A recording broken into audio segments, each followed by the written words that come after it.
Maintenant, au niveau des banques centrales, ça c'est plus intéressant. La matérialité du vol au niveau des banques centrales. On a dit à la BCAO, il n'y a pas de vol. Et la raison pour laquelle la BCAO ne s'est pas constituée partie civile. Parce qu'il faut que vous compreniez très bien pourquoi on les dit. Une banque à qui on a volé ne peut pas ne pas se constituer partie civile parce que ce n'est pas son argent. Ah oui, mais comment tu vas expliquer à tes actionnaires que j'ai constitué une provision, parce que quand tu constitues une provision, ça vient en diminution donc du bénéfice, que j'ai constitué une provision pour un vol qui n'a jamais eu lieu. Et pour nous, mais alors, mais si tu as constitué la provision, est-ce que tu as porté plainte pour qu'on nous rembourse, le voleur nous rembourse? La BCA dit non, nous là, on ne se constitue pas partie civile. Parce qu'on n'a rien perdu, on n'a subi aucun préjudice. Les banques centrales disent oui, nous, au début on a pensé, mais on a regardé, on n'a pas, on nous a rien volé. J'ai un gars même de la Sotra qui dit que le président Babou a volé les bouloirs. C'est lui qui a volé cafetière. Quand on voit la déposition de la Sotra, j'ai dit ah. Donc même cafetière de Sotra là, c'est nous qui avons volé. C'est nous qui avons volé ça. Bon, les jeunes n'ont même pas tenu conseil. Bon, vraiment, on parle de choses sérieuses. Laissons la cafetière là pour faire régler ça. Mais au niveau des banques centrales, non seulement les dépositions disent que nous n'avons pas volé, mais ils disent qui a volé. Et je vais vous lire la déposition du directeur de la Caisse nationale d'épargne et de chèques, la CNCE. Et je réponds le verso. Procureur de la République, dites-nous votre part de connaissance des faits de pillage de l'agence centrale de la CNCE au plateau. Je le procureur pour la question. Au directeur de cette banque par intérim. Le directeur s'appelle Yassine Kwaku Oku. Voici ce que répond M. Yassine Kwaku au procureur. Notre banque a fonctionné normalement jusqu'au 31 mars 2011. Excepté nos agents d'Abobo et d'Anyama, et on sait pourquoi. Et ceux qui opéraient là-bas. Bon. La nuit, écoutez bien cette partie. La nuit du mardi 19 avril 2011 au mercredi 20 avril 2011, les dirigeants de la CNCE ont été informés que l'agence centrale de notre banque était en train d'être pillée par des personnes en armes. Le 19 avril. Nous, on n'est plus là. Le 19 avril au 20 avril. Nous, on n'est plus là. Déposition du directeur. Il va plus loin. La situation de crise empêchait quiconque d'aller sur les lieux. Le lendemain, un huissier a été commis pour aller constater les faits. Une fois sur les lieux, les dirigeants de la banque ont remarqué la présence de 2 militaires FRC sur les lieux. Ces derniers ont refusé l'accès à la banque aux responsables et aux travailleurs de la banque tant qu'ils ne produisent pas une autorisation de leur hiérarchie, c'est-à-dire la hiérarchie des 2 militaires, des FRC. Des FRC. Toutes nos tentatives pour avoir cette autorisation ont échoué. Tout le personnel de la banque est resté dehors de 8 h du matin à 17 h pendant qu'eux opéraient. Selon les dires de M. Ouattara Mori, l'un des gardiens de la banque, présent lors de l'attaque, dont les propos ont été recueillis par l'huissier que nous avons commis. Le véhicule qui transportait les braqueurs était une Mitsubishi 4x4 immatriculée 6391 EP01. À l'intérieur du véhicule se trouvaient des hommes lourdement armés portant des tenues militaires. Selon les propos recueillis par l'huissier, les nuits du 20 au 21 avril, des personnes portant des tenues militaires sont venues en renfort des 2 autres militaires, donc des FRC qui étaient là, et qui étaient postés devant la banque pour casser le caveau de la banque après avoir attaché les gardiens de la banque. Après le vol, ils ont kidnappé les gardiens et ont menacé de les tuer avant de les relâcher aux premières heures du 21 avril. Je voudrais indiquer que selon l'huissier, le concert n'a pu être fait le 21 avril parce que les FRC présents sur les lieux refusaient tout accès à la banque. Durant ce pillage à main armée, notre banque a perdu 2 milliards 326 millions 167 533. M. Douglé, lui c'est clair. C'est les FRC qui ont volé son argent.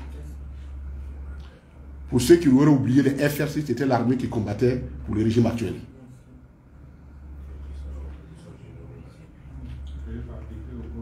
Et disait par le Golfe, ils ont été créés à part du Golfe.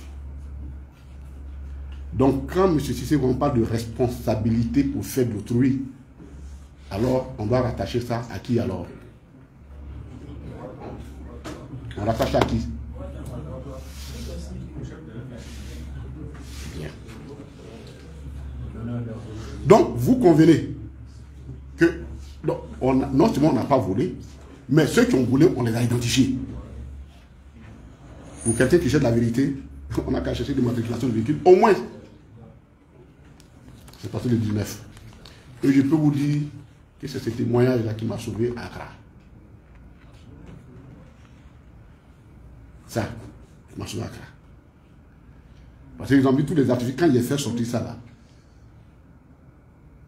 il n'y a plus rien à dire.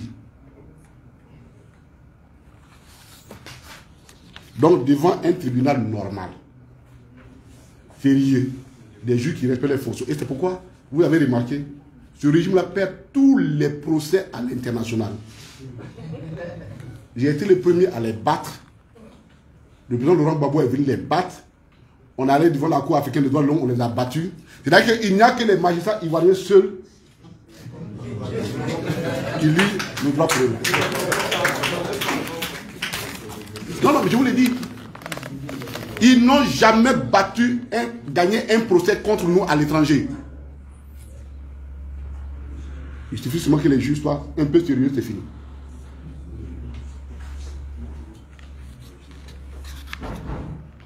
Maintenant, la condamnation du président Laurent Gbagbo, pourquoi j'ai dit c'est un braquage? Je vais vous expliquer pourquoi. Je vous ai donné l'aspect technique, je vais aussi l'aspect juridique. Quand on vous condamne quelqu'un au pénal, ça c'est pour les faits matériels que vous avez commis. Mais quand c'est assorti de condamnation civile, les dommages et intérêts, ça suppose que la personne qui est victime a subi un préjudice. Et donc, c'est le fameux article 1382 du Code civil qui dit pour faire quelconque qui cause à autrui un dommage nécessite une réparation de la part de celui qui le fait.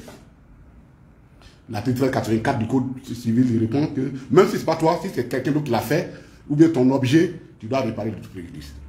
Ça suppose que quoi? Avant toute condamnation, quelqu'un pour qui tu perds des dommages et intérêts, il faut que tu justifies avoir subi un préjudice.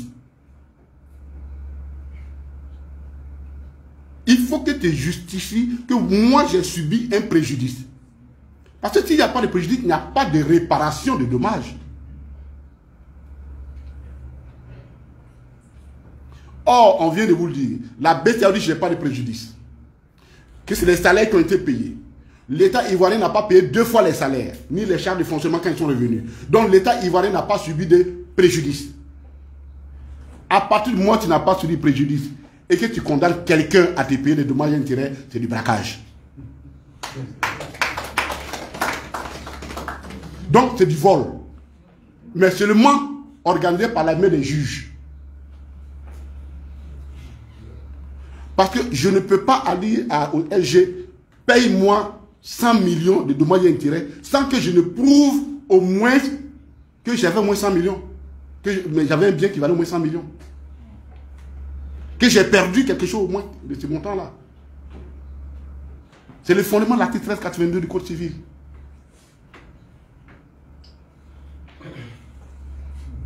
Donc, ils ont braqué 2 fois le président Laurent Gbagbo. En le condamnant au pénal, ils ont braqué ses droits civiques pour l'empêcher d'être candidat. Et en le condamnant au civil, ils l'ont braqué pour justifier l'injustifiable qu'ils ont fait ailleurs. C'est pourquoi, chers amis, on ne peut pas accepter ça. Et je dis aux militants, aux camarades, à ceux qui nous écoutent, personne ne peut nous imposer une limite à nos ambitions, sauf nous-mêmes. c'est soit parce que nous sommes inactifs. L'injustice ne prospère que dans l'inaction, dans l'incapacité de répondre à l'injustice. C'est tout le fondement de la nature des hommes. Celui qui subit l'injustice et qui se contente de la dénoncer sans se combattre, se battre contre, il finit par devenir complice de cette injustice. C'est nous qui avons demandé au président Laurent Gbagbo d'être candidat. Il nous appartient de nous donner les moyens légaux et démocratiques pour que cette candidature aboutisse. Et nous devons tout faire parce qu'on ne peut pas empêcher quelqu'un d'être candidat sur la base de ces gens farfelus, ces choses farfelues. Et, rassurez-vous, ce combat-là, beaucoup de personnes nous comprendront la logique de notre combat. Beaucoup de personnes comprendront la logique de notre combat. Pour le moment, nous en sommes au préliminaire. Comme on l'a dit, on est même en train de faire un peu d'échauffement. Mais on souhaite que la sagesse gagne les uns et les autres. Parce qu'une ambition, personne n'a le droit de bloquer notre ambition. Sur la base du faux. Sur la base du faux. Donc, chers amis, voilà pourquoi je disais que dans la réalité, des braquages, non seulement il n'y a pas eu de vol, mais c'est le président Laurent Gbagbo qu'on vole. Mais pourquoi pensez-vous qu'ils ne veulent pas que nous reviennent au pouvoir? Mais parce que la gouvernance là pose un sérieux problème. Et l'un des problèmes, c'est la dette. Vous voyez, si cette histoire de dette, les gens croient que, bon, le même système nous a dit que nous, on ne comprend pas la dette, que la ministre du budget n'a qu'à venir nous appliquer la dette. Bon. Moi, dans le peu de que nous ne connaissons pas là, on va leur répondre. Quand vous savez, quand on veut faire ce travail-là, on fait vraiment des recherches. Pour ne pas être plus à défaut. Et on a donné à 2 h du matin. Ce matin même, j'ai vu me trouver en train de travailler justement ça pour finir un certain nombre de choses. Quand vous parlez au gouvernement, il dit, ah, notre dette là, elle est soutenable. En 2024, leur prévision fait 34 000 milliards. Ils sont à 25 000 milliards en 2023. Leur prévision de dette 2024, c'est 34 000 milliards. Quand vous leur dites, il dit non, on est à 58% du PIB, donc on est soutenable.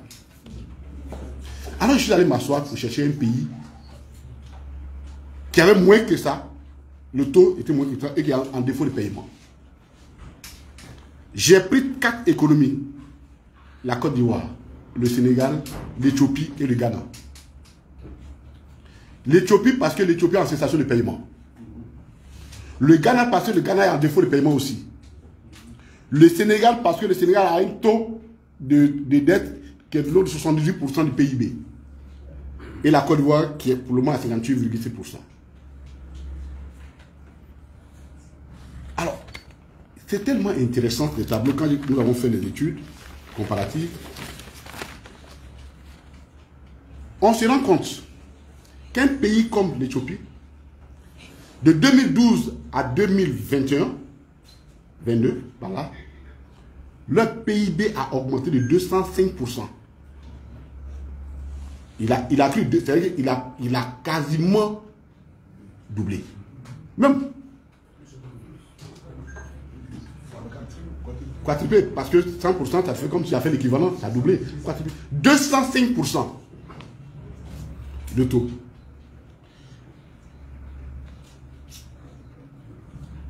Et au moment où ils ont déclaré dépôt de paiement,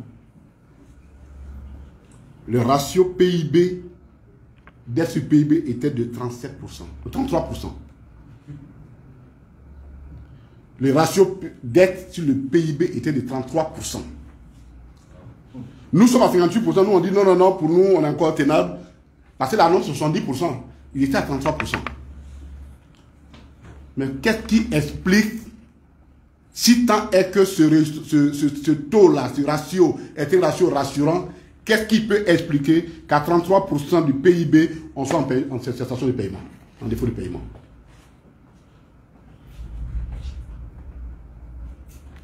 C'est exactement le problème. C'est ça la question.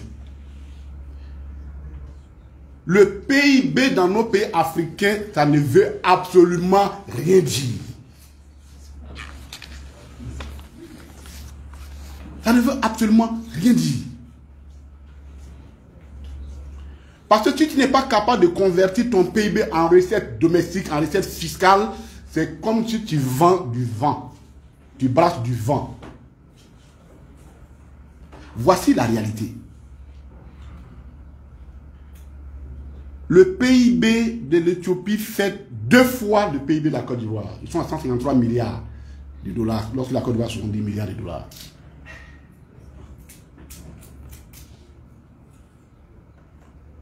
Mais ils ne prélèvent que 6%. Leur taux de pression fiscale est de 6%.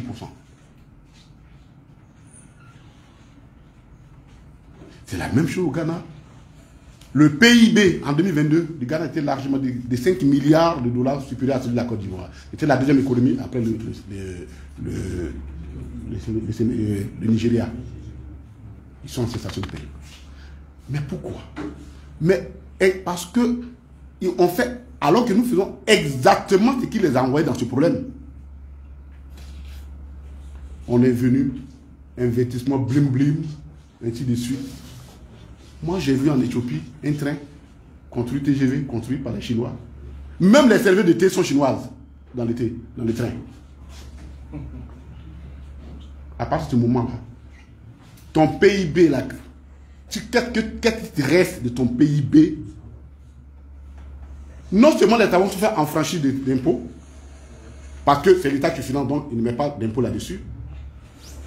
Et ça pose des distorsions énormes aux entreprises quand on parle de la dette intérieure. Parce que les crédits de TVA sont énormes. Puisque les travaux sont faits en franchise de TVA, les prestataires de services, eux, ils supportent la TVA. Ils ont du mal à récupérer cette TVA-là. Donc on se trouve dans un déficit énorme. Donc, ce n'est pas ça. Et c'est les mêmes façons de faire. Investissement blim blim. On fait ceci, on va prendre des prêts à tous les guichets. Tous les pays qui connaissent des problèmes sont liés à ça. Et c'est exactement ce que nous fait le RHDP. Et l'impact est réel.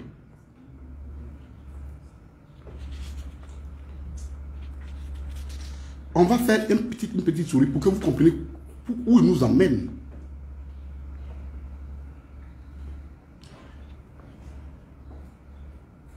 Après le point d'achèvement de PTE, on est tombé à 35% de PIB sur la dette PIB, 35%. Le service de la dette, et le remboursement que nous remboursons régulièrement, le service de la dette, est passé de 500 milliards par an à 230 milliards par an. Nous sommes en 2012. En 2023, on passe de 6112 milliards de dettes en 2012. Nous sommes à 25 792 milliards en 2022.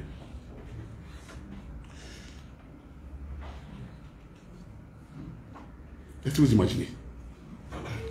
Le service de la dette, qui était de 230 milliards, dont on remboursait 230 milliards, en 2023, le service de la dette est passé à 3 742 milliards.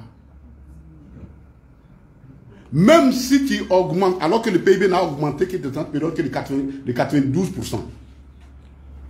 Mais le service de la dette, c'est 16 fois ce que nous payons en 2012. Si donc toi, tu fais 84%, c'est-à-dire que tu n'arrives pas à doubler ton PIB, pendant ce temps, le service de la dette est 16 fois ce que tu payais en 2012, comment tu fais pour payer?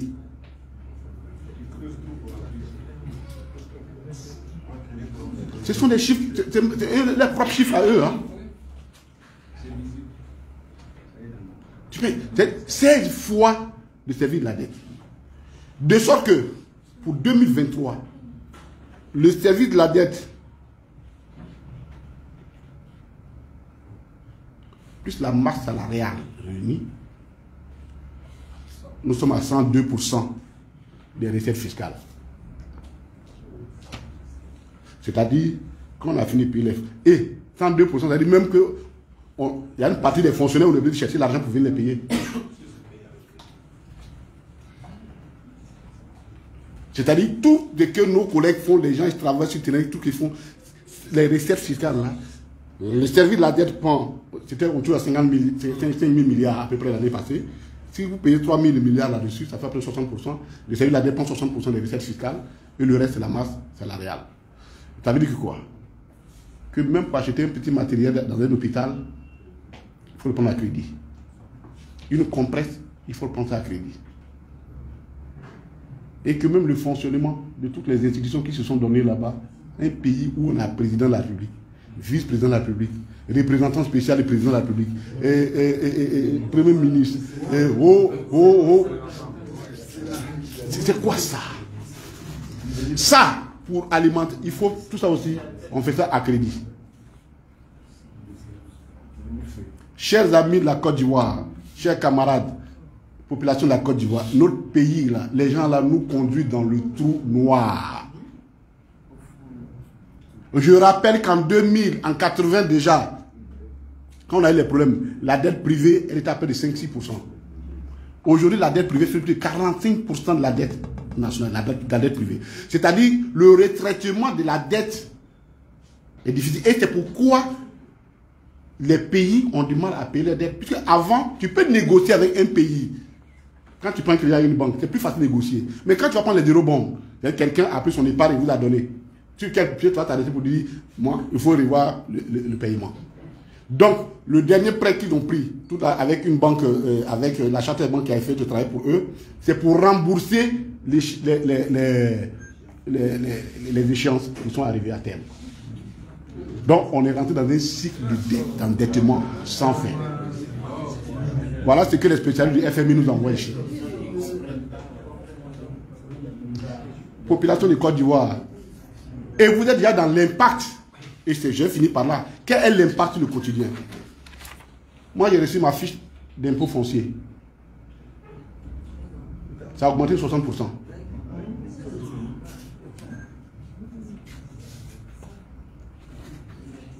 Parce qu'un gouvernement a deux solutions pour améliorer ses recettes fiscales. Soit il élargit l'assiette, ce qu'on appelle à l'horizontale, ou alors, il donne même trois, ou bien il augmente les taux. Mais quand il n'a pas envie d'augmenter les taux, parce que c'est trop flagrant, il crée des artifices. Et au niveau du foncier, il dit que ce n'est même plus le loyer. La dernière fois, on a fait la démonstration ici, que ce n'est même plus sur les loyers, eux perçoivent les impôts fonciers. Maintenant, là, eux, ça sert pour dire, nous, là, État de Côte d'Ivoire, là, on estime que ta maison, ton loyer doit être 300 000 francs et c'est sûr que tu vas payer ton impôt. C'est quoi ça? Même à Capone, on ne fait pas ça. On ne fait pas de braquage comme ça, à ciel ouvert. Ça, c'est déjà arrivé. Je ne sais pas si vous avez reçu votre facture d'électricité.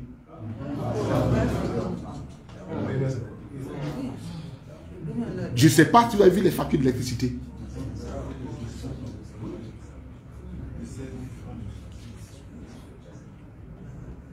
Alors que parallèlement, ils augmentent, ils diminuent les revenus des populations les plus vulnérables. L'anacarde s'achète chez moi à 200 francs.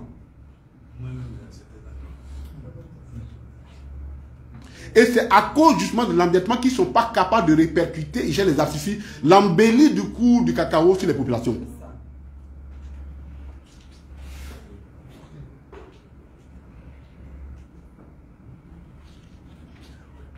Chers amis,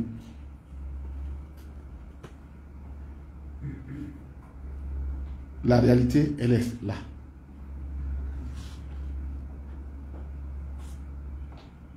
Si ceux-là restent encore 5 ans ici, je touche du bois et de mes deux mains, je touche du bois. Nous n'allons plus reconnaître notre pays. Nous n'allons plus reconnaître notre pays. D'où la candidature, la question de la candidature du président Laurent Gbagbo est une question existentielle pour la Côte d'Ivoire. Ceux qui s'asseyent pour faire des petits calculs, non, bon, on n'a qu'à trouver des plus jeunes. La question n'est pas un problème physiologique, ce n'est pas un problème d'âge. La question, c'est une question de conscience et d'être capable de trouver une solution, des solutions au problème de la Côte d'Ivoire.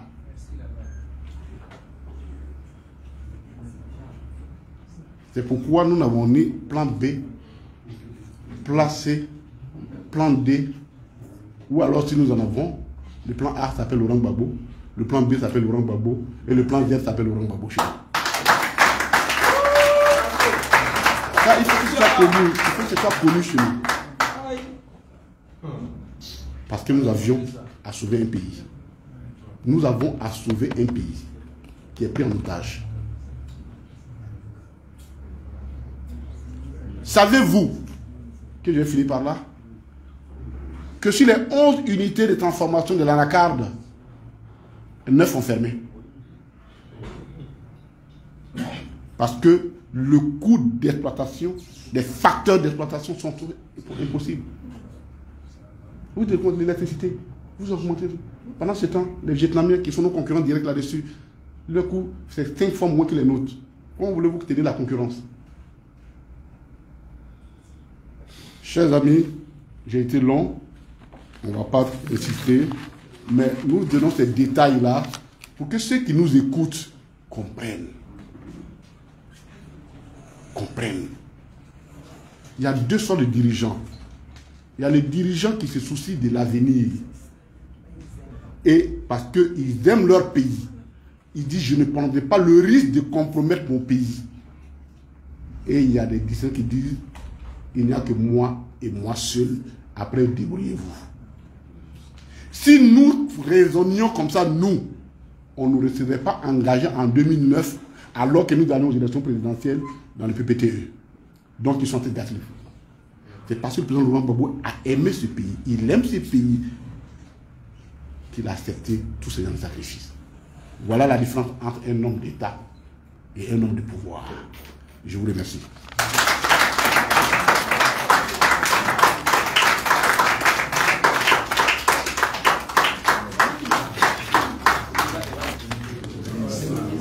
Je crois que les applaudissements ne sont pas assez nourris. C'est pas payant qu'on applaudit de façon.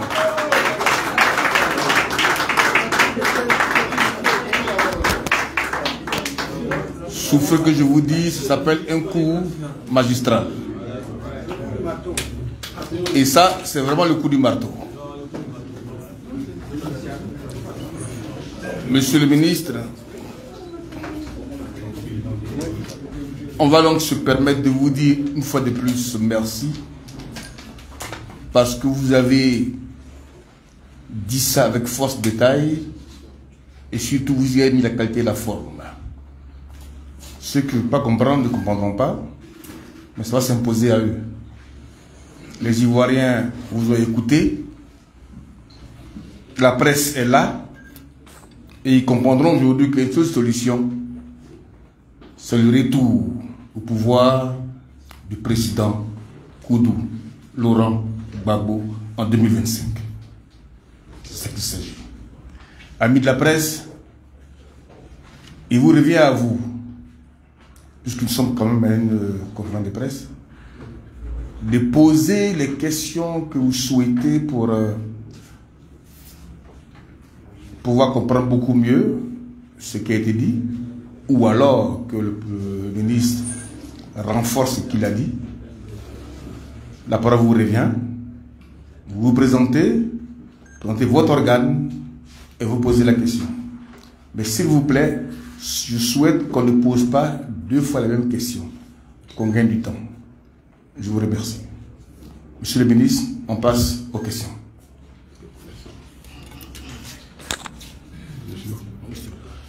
Ok. Je suis à vous. Oui, c'est oui.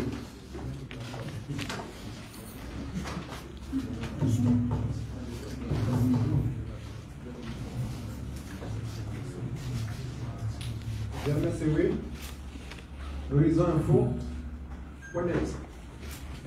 Monsieur le ministre, ma question c'est relativement à la démonstration technique que vous avez faite tout à l'heure pour établir l'innocence du président Laurent Gbagbo sur la question du braquage de la BCEAO. Alors, je suis en train de me demander, depuis quand vous avez ces informations-là, puisque vous avez dit que ce sont ces informations que vous avez au Ghana, ça veut dire que ça ne date pas maintenant. Donc, c'est pourquoi c'est maintenant que vous donnez ces informations. Deuxièmement, alors, ce discours-là que vous tenez aujourd'hui, à qui il est destiné? C'est-à-dire que sa vocation, c'est pour convaincre qui? Est-ce que c'est pour convaincre les partisans, les militants du PPRCI?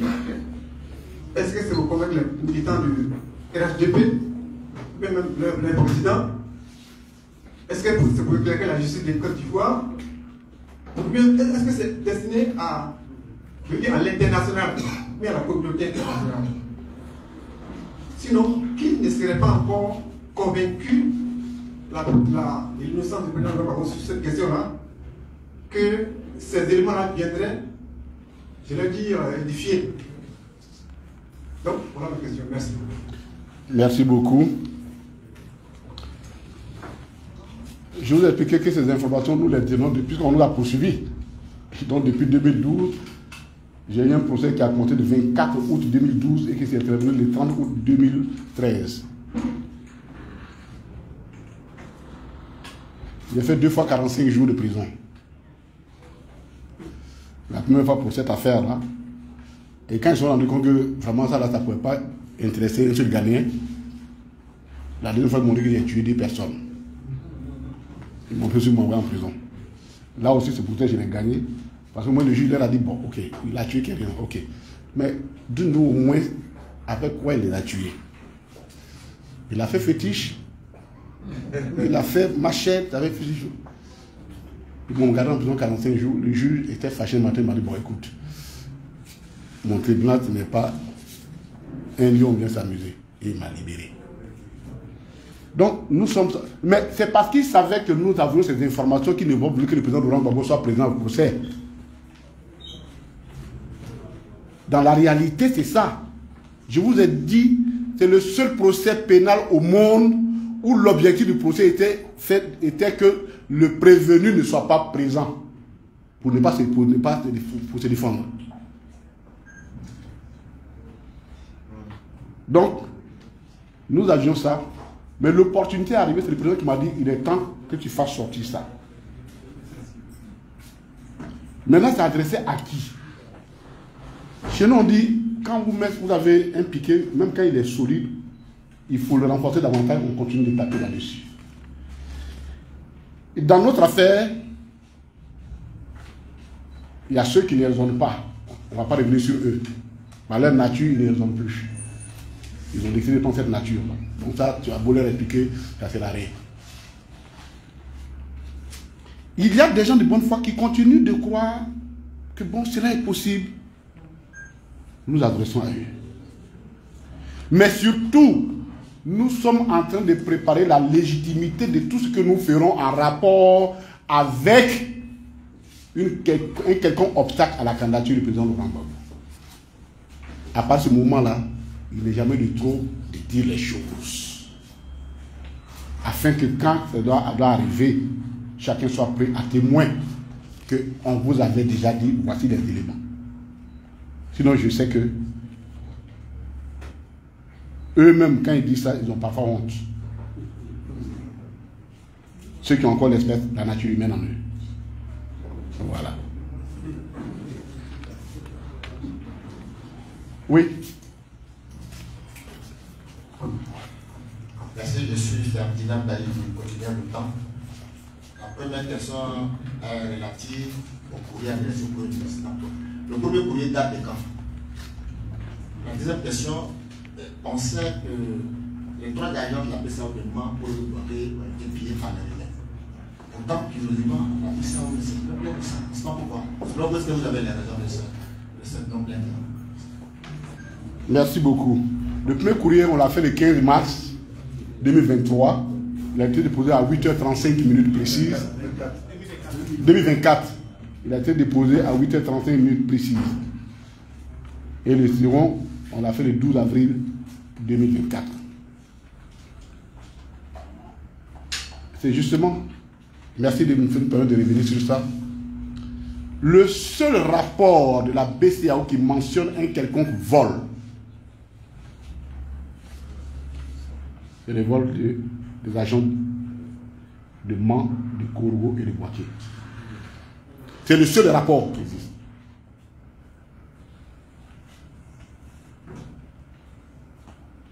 Mais ils se taisent parce qu'ils savent qui a volé. Ils se taisent parce qu'ils savent qui a volé. Donc, je rappelle que dans le compte, le rapport de gestion 2012 approuvé par le Conseil des 2011, approuvé par le Conseil des ministres de l'UEMOA et de l'UMOA, il ne mentionne nullement un cas de vol à la BCEAO. Mais le rapport de 2004 mentionne les vols de Korogo, de Mans et de... On sait qui a fait ça.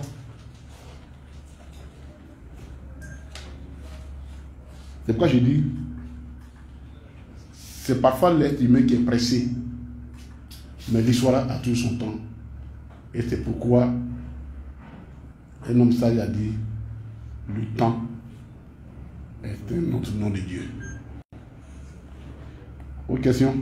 Les produits agricoles de façon globale, il faut que nous exposions là-dessus avec une idée de nos propositions que nous avons de façon claire sur ce que nous voulons faire.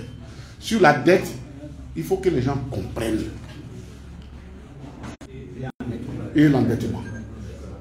En 2015, les rapports que nous avions déjà, il était de 47%.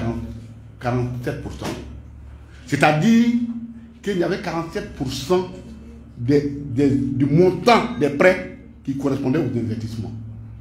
Les 53% dans mon. Donc, la seconde étape, c'est sur ça. On va travailler là-dessus. Parce qu'il faut qu'il y ait un audit de la dette. Nous le disons pourquoi? Parce qu'il faut aussi que ceux qui prêtent retiennent. Et il y a une jurisprudence là-dessus. Dans le cas de, comment on appelle, dans le cas de l'Argentine et un certain nombre de pays. Où les juges, l'Argentine a saisi des tribunaux pour dire, attendez, vous dit, mais vous nous prêtiez. Vous savez qu'on n'avait pas, on ne pouvait pas payer. Oui, mais parce qu'un banquier, moi je n'ai pas d'argent. Je vais voir la banque, je dis, je m'appelle Koné Katina, donne-moi 2 milliards. On dit, ton salaire il est combien? On dit, je fais mon salaire, on dit, c'est 450 000 francs. Mais les banquiers me donnent 2 milliards là. Mais il m'a fait cadeau. Il ne m'a pas prêté, il m'a fait cadeau. Parce qu'il sait pertinemment que je ne peux pas rembourser. Tu m'as fait cadeau. Et donc, il ne faut pas qu'ils soient surpris qu'on leur dise qu'il y a un certain nombre de dettes. On aura du mal à... Il faut qu'on s'assied pour travailler là-dessus. Attention, ne prêtez pas parce que ce sont vos amis. Parce que la Côte d'Ivoire ne leur appartient pas. Ils sont des passages. Et on ne peut pas hypothéquer la Côte d'Ivoire sur la base des relations personnelles et amicales. Chers amis, c'était les derniers mots. Merci beaucoup.